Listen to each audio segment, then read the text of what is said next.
भगवान आहा एक बात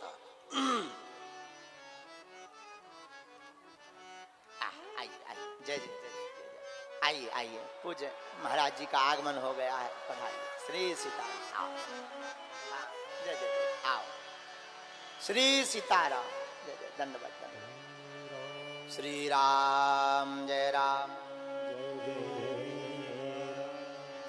श्री राम जय राम जय जय राम सिया राम जय जय सिया राम सिया राम जय राम जय जय राम सिया राम जय जय सिया राम सिया राम जय राम जय जय राम सिया राम जय जय सिया राम सिया राम जय राम जय जय राम बोलो सिया राम जय जय सिया राम। बहुत ही सौभाग्य की बात है। और श्रीधाम वृंदावन से परम पूज्य श्री गौरी गोपाल आश्रम के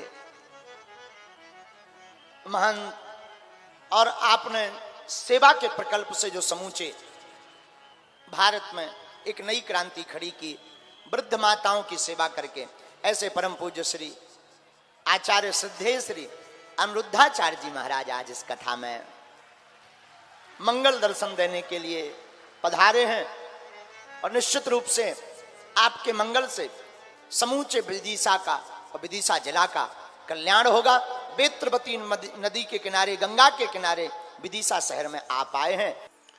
पावन कथा का रसपान आप सभी भक्तजन कर रहे हैं। जो कथा हमारे जीवन की व्यथा को मिटा रही है, हमारे जीवन को परिवर्तित कर रही है, ऐसी दिव्य कथा पूज्य महाराज श्री की दिव्य वाणी से आप श्रवण पान कर रहे हैं। पूज्य महाराज श्री के श्री चरणों में दास अनिरुद्ध का कोटि कोटि नमन। और पूज्य महाराज श्री आज मुझे लग रहा है कि पूरे भारतवर्ष में धर्म की ध्वजा जिस प्रकार पूज्य महाराज श्री लहरा रहे हैं, जरूर भगवान को लगा होगा कि धर्म का ह्रास हो रहा है, इसलिए भगवान ने अपनी शक्तियां देकर के आप श्री को धरती पर भेज दिया कि जाओ हमारी इन शक्तियों के माध्यम से जन जन तक पहुंचो और हमसे सबको जोड़ते चलो, अर्थात सबको भगवान से, जनता को जनार्दन से जोड़ने का कार्य आप श्री कर रहे हैं। प्रभु राम से जोड़ने का कार्य आप श्री कर रहे हैं। पूज्य महाराज जी के चरणों में दास का कोटि कोटि बारंबार नमन। पूज्य महाराज श्री का स्नेह मिलता रहता है, कई बार बात होती रहती है, और आपका ये बड़प्पन, आपकी ये सहजता, आपकी ये सरलता सबको अच्छी लगती है। और इस कथा का जो आयोजन कर रहे श्री अंकित कृष्ण बटुक जी और बटेश्वर भागवत सेवा संस्थान, आपके लिए भी सुंदर करतल ध्वनि हो। कितना विशाल आयोजन आप श्री ने कराया और महाराज श्री की दिव्य वाणी आप सभी को श्रवण करने का अवसर प्राप्त हो रहा है। पूज्य महाराज श्री अभी आप सबको श्रवण करा रहे थे कि भगवान से प्रेम करना जरूरी है। राम ही केवल प्रेम प्यारा, जान ले जो जाननिहारा। भगवान को पसंद तो प्रेम ही है। गोस्वामी जी ने कहा, मिलही न रघुपति बिनु अनुरागा, मिलही न रघुपति बिनु अनुरागा। किए जोग जप ज्ञान विरागा, किए जोग ज्ञान विरागा। तो भगवान बिना अनुराग के तो मिल ही नहीं सकते, ये सत्य है। अब देखना यह है कि हम भगवान से प्रीति कितनी करते हैं। अच्छा, आप सभी उपस्थित माताओं बहनों को, पिता तुल्य बुजुर्गों को सभी को जय श्री सीताराम, जय श्रीमन नारायण, जय श्री कृष्णा। आप सभी जनता जनार्दन के श्री चरणों में भी बारंबार नमस्कार ये दास करता है। भगवान बताइए, पूजा के भूखे हैं या प्रेम के? सभी बोलिए, प्रेम के। और हम भगवान की क्या करते हैं? पूजा। भगवान की हम पूजा करते हैं और भगवान से पूछा गया कि आप क्या चाहते हैं? हम प्रेम चाहते हैं। और हम क्या देते हैं? पूजा देते हैं। इसलिए भगवान के मिलने में हमें कई जन्म लेने पड़ जाते हैं, कई बार आना जाना पड़ता है। पुनरपि जननम पुनरपि मरणम पुनरपि जननी जठरे शयनम। बार बार जन्म मृत्यु का चक्कर इसलिए लगता है क्योंकि हम पूजा करते हैं, प्रेम नहीं करते। आप एक काम करिए, जितनी माताएं बैठी हैं और जितने पुरुष बैठे हैं, जरा समझिए, एक छोटी सी बात को समझ लीजिए। आप पूजा कैसी करते हैं? भगवान के गले में हार, एक नारियल और धूप बत्ती, और भगवान को यथा शक्ति आप द्रव्य दक्षिणा प्रदान कर देते हैं। अब जो पूजा हम भगवान की करते हैं, स्वयं यही पूजा आप एक काम करना, अपने पति और अपनी पत्नियों की करना। आप अपने पति को एक माला पहनाओ, एक मिठाई का डिब्बा रखो, धूप बत्ती जला के आरती उतारो। आप पूजा करो पति की, हार चढ़ाओ पति को, मिठाई का डिब्बा चढ़ाओ, सब चढ़ाओ पति को, और प्रेम करो पड़ोसी से। चलेगा? हाँ या ना? चलेगा? अब आप अपनी पत्नी को मिठाई का डिब्बा दें, हार चढ़ाएं, पुष्प चढ़ाएं, आरती उतारें पत्नी की और प्रेम करें पड़ोसन से, चलेगा? नहीं। प्रेम, आपकी पत्नी आपसे प्रेम चाहती है, आपका पति आपसे प्रेम चाहता है, आपका पुत्र आपसे प्रेम चाहता है, वो आपसे पूजा नहीं चाहता। वो आपसे क्या चाहता है? जोर से सही बताइए। आप एक नारियल, एक मिठाई का डिब्बा और एक हार लेकर के खुश हो जाएंगे अपने पति या अपनी पत्नी से, और अपनी पत्नी अपने पति को ये इजाजत दे देंगे कि जाओ पूजा हमारी करो, प्रेम किसी और से करो? क्या ये इजाजत है आपके पास? हाँ या ना में उत्तर दीजिए। नहीं। उसी तरह अब यही व्यवहार हम भगवान से करते हैं। पूजा सवेरे से शाम तक भगवान की करते हैं और प्रेम संसार से करते हैं। भगवान ने कब कहा कि हमारी पूजा करो? भगवान ने तो सिर्फ यही कहा कि हमसे प्रेम करो। हम प्रेम के बल पर मिलते हैं। राम ही केवल प्रेम प्यारा, केवल प्रेम हमसे किया जाए, सच्चा प्रेम भगवान से किया जाए। किस तरह? गोपियों की तरह। गोपियां भगवान से क्या करती हैं? प्रेम करती हैं। और प्रेम कितना अद्भुत! जब भगवान श्री कृष्ण वृंदावन छोड़कर मथुरा गए तो मथुरा से वृंदावन बहुत दूर नहीं है, अधिक से अधिक 10 किलोमीटर, 12 किलोमीटर पैदल कोई जाएगा, सुबह जाए तो शाम तक मिल करके खूब आराम से वापस आ जाएगा। पर गोपियां सालों तक रोती रहीं। 10 किलोमीटर दूर कृष्ण थे, यदि प्रेम करती थी गोपियां तो जाकर मिल क्यों नहीं लिया गोपियों ने? जानते हैं क्यों नहीं मिली? क्योंकि गोपियां भगवान से प्रेम करती हैं। पूजा करती तो शायद जाके मिल लेती, पर वो तो प्रेम करती हैं। और प्रेम जानते हो क्या है? प्रेम कहता है तत्सुख सुखित्वम, अपने प्रियतम के सुख में ही, जो अपने सामने वाले के सुख में ही जो अपना सुख देखे, वही प्रेम होता है। गोपियां कहती हैं कि कृष्ण के पास यदि मैं चली गई और कृष्ण के सुख में मेरे जाने से कोई बाधा पड़ी तो मेरे प्रेम का क्या? इसलिए यदि वो मेरे बिना खुश है तो मैं उसे देखूंगी भी नहीं। यदि वो मेरे देखे बिना, मुझे देखे बिना खुश है तो तुम वहीं रहो, मैं यहीं रहती हूं। ये प्रेम है। प्रेम मीन्स समर्पण। प्रेम मतलब समर्पण। समर्पण का नाम प्रेम है।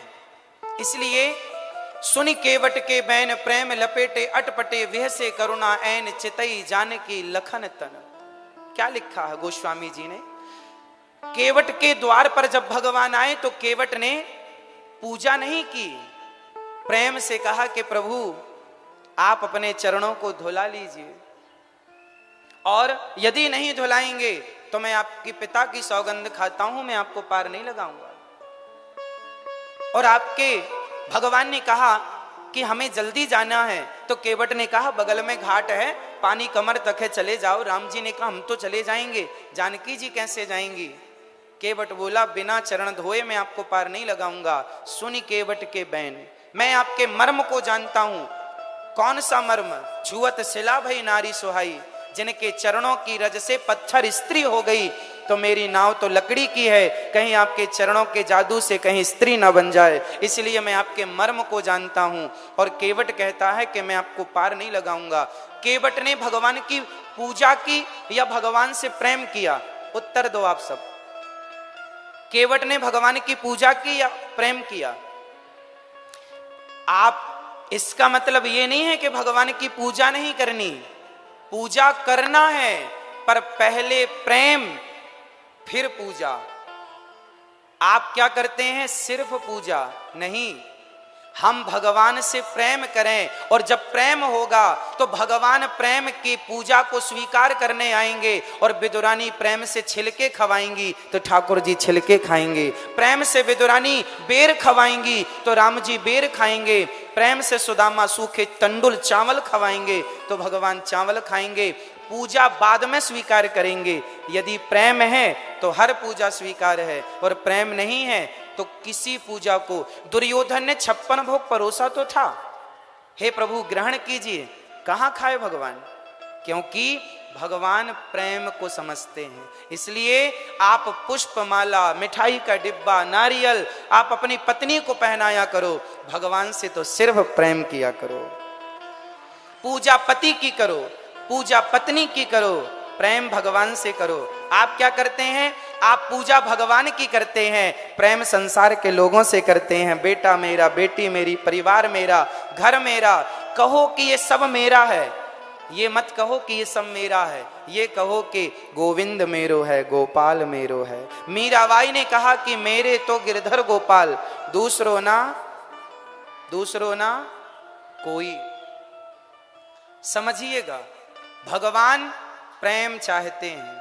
अब किस प्रकार आप प्रेम कर सकते हैं वो आप देख लीजिए।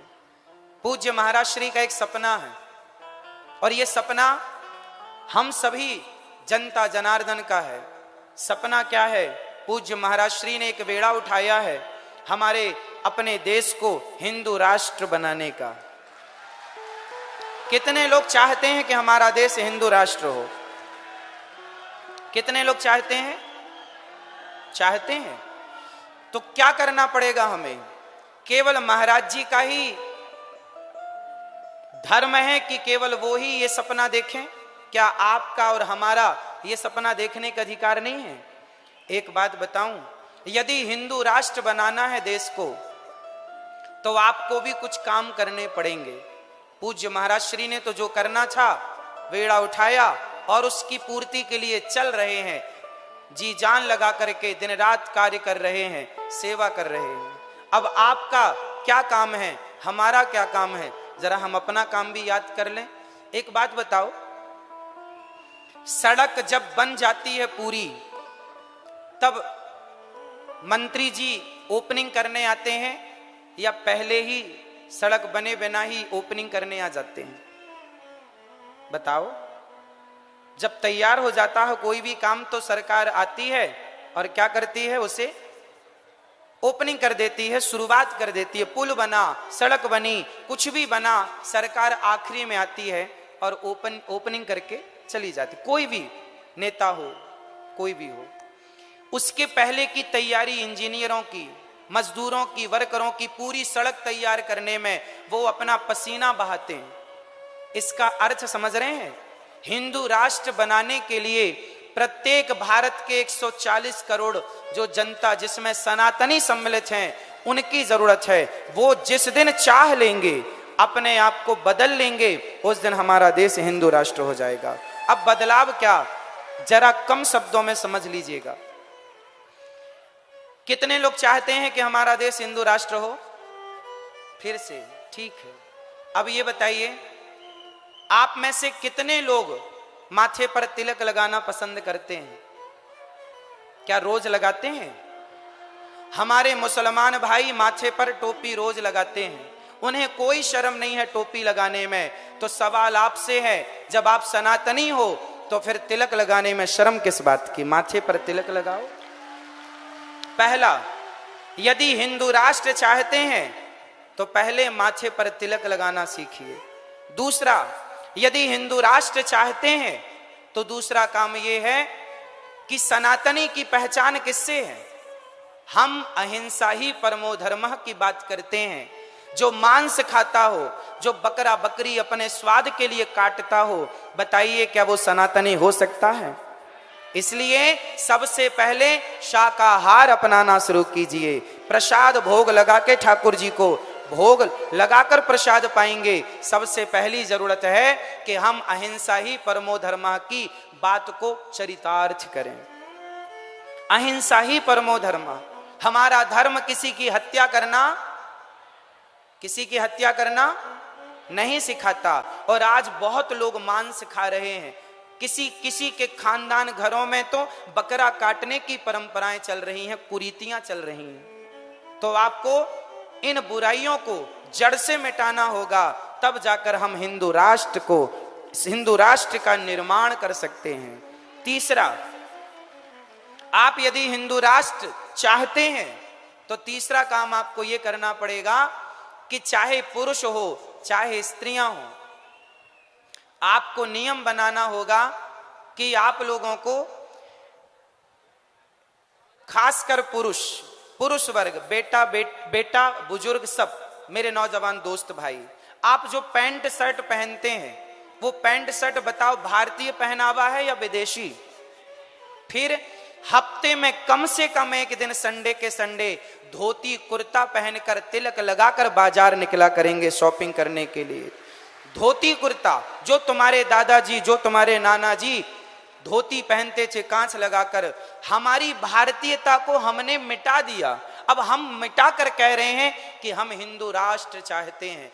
आप पूज्य महाराज श्री के आदर्शों पर चलते हैं तो पूज्य महाराज श्री सुबह से शाम तक केवल सीताराम सीताराम का जाप करते हैं, आपको कराते हैं। आप तो चल रहे हैं उस मार्ग पर, अब जरूरत है हम सबको चलने की। कितने लोग हिंदू राष्ट्र चाहते हैं? सब चाहते हैं। तो बताओ, गीता कितने घरों में पढ़ी जाती है? रामचरितमानस कितने घरों में पढ़ी जाती है? बिना गीता पढ़े, बिना रामचरितमानस उस बात पर अमल करे जो लिखी है। जब तक भारत का बच्चा गीता और रामचरितमानस नहीं पढ़ेगा, जब तक उस बात पर नहीं चलेगा जो गोस्वामी जी ने या भगवान श्री कृष्ण ने अर्जुन को कहा, उन रास्तों पर नहीं चलेगा, तब तक हिंदू राष्ट्र की कल्पना कैसे होगी? इसलिए हिंदू राष्ट्र बनाने के लिए सरकार की मोहर लगनी तो बाकी है, बाद में लग ही जाएगी। पहले आपकी तैयारियां तो हों, और तैयारी ये हो कि प्रत्येक व्यक्ति आपके जेब में गीता तो हो, गीता के श्लोक आपके बच्चों को आवे। गीता क्या कहती है? गीता कहती है कर्मण्येवाधिकारस्ते मां फलेषु कदाचन। तू कर्म कर, फल की इच्छा ना कर। हमारा धर्म हमें इतना महान बनाता है। आज की स्कूली, कॉलेज की, यूनिवर्सिटियों की जितनी शिक्षाएं हैं, वो सारी शिक्षाएं केवल नौकर बना रही हैं, नौकरियां लेने वाले बन रहे हैं। हमारी संस्कृति यदि आप इसे फॉलो करें, इस संस्कृति पर काम करें, इसे चरितार्थ करें, तो आप नौकरी लेने वाले नहीं। चाणक्य ने चंद्रगुप्त को सम्राट बनाया था। यहाँ नौकरी देने वालों की पढ़ाई जाती है, यहाँ नौकरियां देने वाले होते हैं। हमारे सनातन का निर्माण, जब हमारा सनातन जब आपको शिक्षा देता है, जब हमारे गुरुजन, हमारे वेद पुराण आपको शिक्षा देते हैं, तो आपको सेल्फ डिपेंड, आत्मनिर्भर बना देते हैं। किसी के टुकड़ों पर पलने की जरूरत नहीं है आपको। यदि सनातनी हो तो आपको आज से ही अपने कुछ चीजों को बदलना पड़ेगा। सबसे पहले स्वभाव बदलना पड़ेगा। कितने लोग आज से तिलक लगाएंगे अपने मस्तक पर? तिलक लगाना सीखिए। सनातनी हो ना, लगाओ। शर्म किस बात की? झूठ बोलने में लोगों को शर्म नहीं आती, छल कपट करने में लोगों को शर्म नहीं आती, तो हमें तिलक लगाने में किस बात की शर्म? गुड मॉर्निंग गुड आफ्टरनून ना बोलकर क्या हम श्री सीताराम नहीं बोल सकते? क्या जय श्रीमन नारायण नहीं बोल सकते? हम अपनी परंपराओं को हम बचाएं। हिंदू राष्ट्र का सपना पूज्य महाराज श्री ने देखा है और हम सबको मिलकर इस सपने को साकार करने के लिए अपने को बदलना पड़ेगा। और जिस दिन हम बदल गए ना, तो सरकारें अपने आप इस पर मोहर लगा देंगी कि अब देश हिंदू राष्ट्र होना चाहिए। आखिरी मोहर सरकार की। तो आप श्री पूज्य महाराज श्री पूज्य बागेश्वर वाले महाराज जी पूज्य श्री धीरेन्द्र कृष्ण शास्त्री जी के श्री चरणों में यह दास कोटि कोटि नमन करता है। और आपका ये बेड़ा अत्यधिक सराहनीय है। सनातन की सबसे बड़ी सेवा आपके द्वारा हो रही है। हम यूं ही आपके साथ हैं और हम सभी भारतवासी, कितने लोग अपने आप से शुरुआत करेंगे? बदलाव अपने से शुरू करेंगे। पूरे विदिशा में झाड़ू लगाना एक व्यक्ति को जिम्मेदारी दी जाए कि पूरे विदिशा में झाड़ू लगाओ, तो एक व्यक्ति के वश का नहीं है। लेकिन विदिशा का प्रत्येक व्यक्ति यदि अपने अपने द्वार को, अपने अपने घर की सड़क को आगे साफ कर ले, तो पूरा विदिशा स्वच्छ हो जाएगा। बदलाव खुद से होगा, परिवर्तन स्वयं से होगा। यदि हम अपने आप को बदल लेंगे तो समाज बदल जाएगा, और समाज बदलता है ना तो क्षेत्र बदल जाता है, और क्षेत्र के बदलने से राज्य बदलते हैं, और राज्य के बदलाव से देश बदल जाता है, और देश बदल जाए तो दुनिया का ध्यान उस देश की ओर आकर्षित होता है जिस देश की संस्कृति सबसे श्रेष्ठ हो।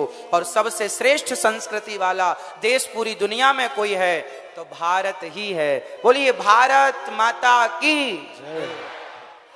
पूज्य महाराज श्री के श्री चरणों में बारंबार नमन। आप सभी माताओं बहनों भक्तजनों को बारंबार नमन। सबके श्री चरणों में दास सभी की चरण धूली माथे पर सजा रहा है, सभी को बारंबार नमन।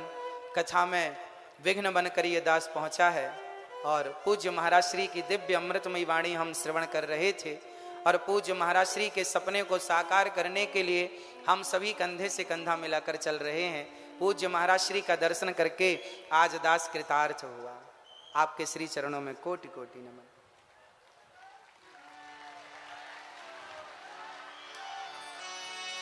श्री राम जय राम जय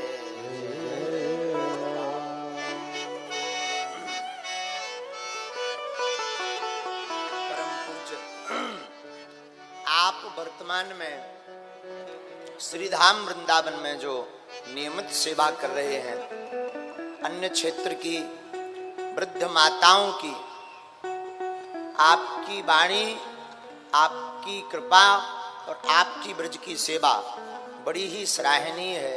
परम पूज्य श्री श्रद्धेय श्री अनुद्धाचार्य जी महाराज जी आज पधारे और आपके पधारने से समूचा विदिशा गदगद हुआ है। व्यासपीठ से भगवान से हम प्रार्थना करते हैं, आपकी ये सरलता, ये दिव्यता, आपके संकल्प निरंतर आगे बढ़े, और जो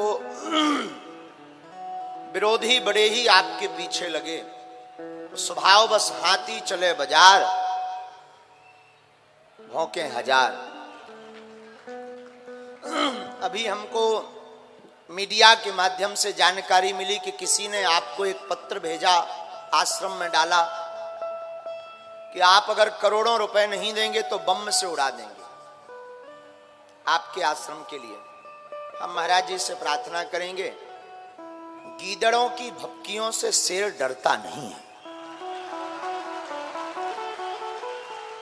ये गीदड़ है महाराज जी, बने रहते हैं, हमारे भी पीछे कई लगे रहते हैं, ऐसा कर देंगे वैसा कर देंगे। हमने कहा कभी सामने आना तब बताएंगे कैसा कर देंगे। और आप जहां वृंदावन में रहते हो, उस ब्रज के ऊपर जब संकट आया तो वही कृष्ण कन्हैया गिरधारी बने हैं, और आप उसी ब्रज क्षेत्र में रहते हैं। तो हमें अपने ठाकुर पर भरोसा है, जो पत्र भेजने वाला है वो एक दिन सामने भी आएगा। और ऐसी चीजें तो चलती रहती हैं। आपके रक्षक स्वयं श्री जगन्नाथ हैं, स्वयं श्री माधव गिरधारी हैं, आपको डरना नहीं है। बागेश्वर पीठ आपके साथ है, हम ऐसे लोगों की ठटरी बार करके रहेंगे। आप बिल्कुल चिंता मत करो, ना बिल्कुल घबराओ।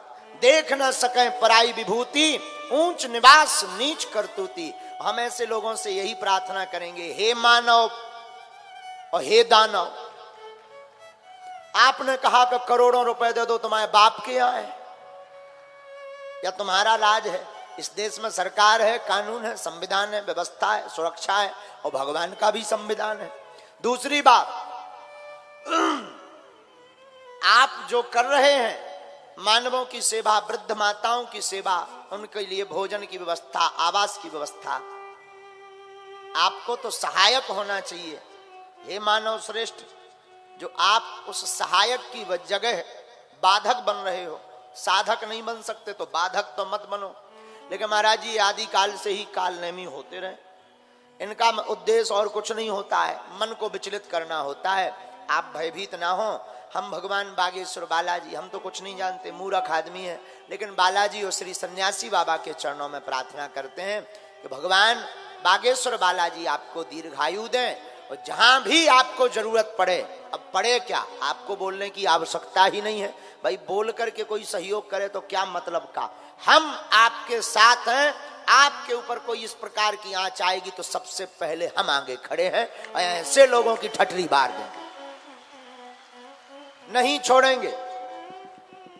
और बालाजी इसका दंड भी उनको देंगे। ये सिर्फ और सिर्फ इसलिए करतूत, और आपके साथ पूरा ब्रजमंडल भी है, ब्रजवासी भी आपके साथ हैं। आप, हम ब्रजवासियों से चर्चा करते रहते हैं, तो ब्रजवासी भी आपके साथ हैं। और ये जो धमकी भरा पत्र मिला है, तो हम तो यही कहेंगे कि बहुत जल्दी वो पकड़ा जाए, और लगेगा भी तो हम बालाजी के चरणों में अर्जी लगा के उसको पकड़वाने की भी बालाजी से प्रेरणा लेंगे, सन्यासी बाबा से प्रेरणा लेंगे। भाई कमाई कब काम आएगी शक्ति के, बाद में आएगा। तो हम अपने सन्यासी बाबा से भी प्रार्थना करेंगे। तो आप आज कथा में पधारे, बड़ा आनंद मिला, और एक भाव के साथ हम कथा को आगे बढ़ाएं। क्यों भैया, भगवान केवल हमारे हैं, भगवान हमारे हैं, ये तो बहुत अच्छा भाव है। लेकिन भगवान केवल हमारे हैं, ये बहुत बुरा भाव। भगवान सबके हैं, और सच तो ये है भगवान ही हमारे हैं, वही सहारे हैं, बाकी सब झूठे किनारे हैं। इसलिए दोनों हाथ उठाकर पागल बन जाओ।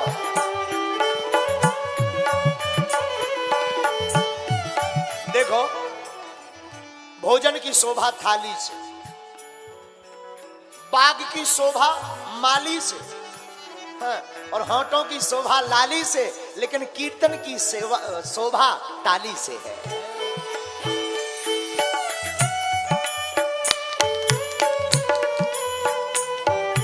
हरि बोल।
के सहारा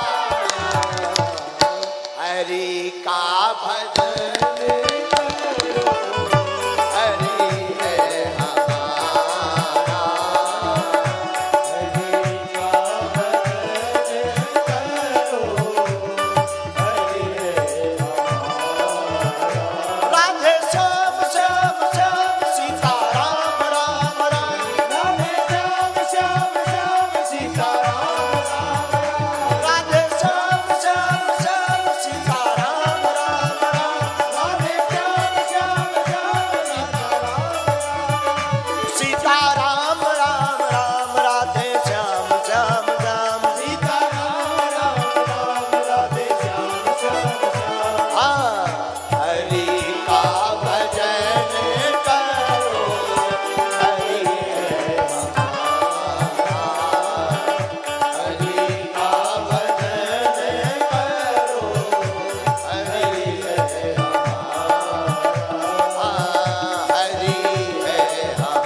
अपने अपने मताई बाप की